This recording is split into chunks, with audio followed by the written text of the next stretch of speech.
Bene, Rifondazione Comunista ha deciso di presentarsi alle prossime elezioni regionali.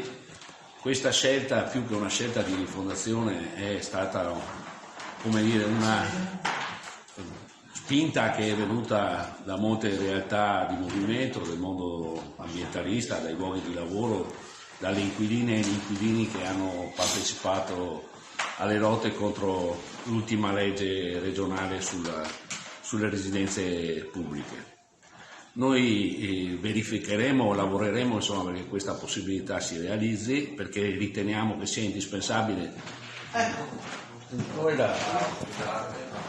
che sia in campo una proposta di alternativa, una proposta che non sia ambigua, che sia chiara sulla questione dell'ambiente, col no a grandi opere, sulla questione del lavoro, sui temi che riguardano gran parte delle cittadine e cittadini del Veneto.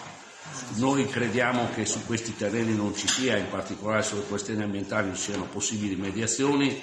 Il no a grandi opere deve essere chiaro e netto, così come il rifiuto di tutte le leggi che hanno prodotto precarietà. Noi avanziamo anche una proposta sulla questione fiscale.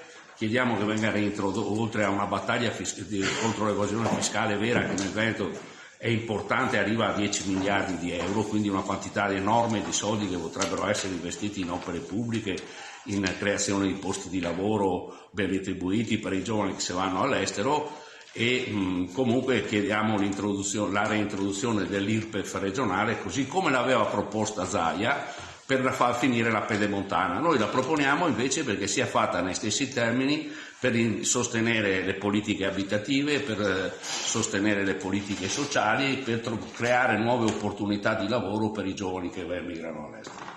Basta.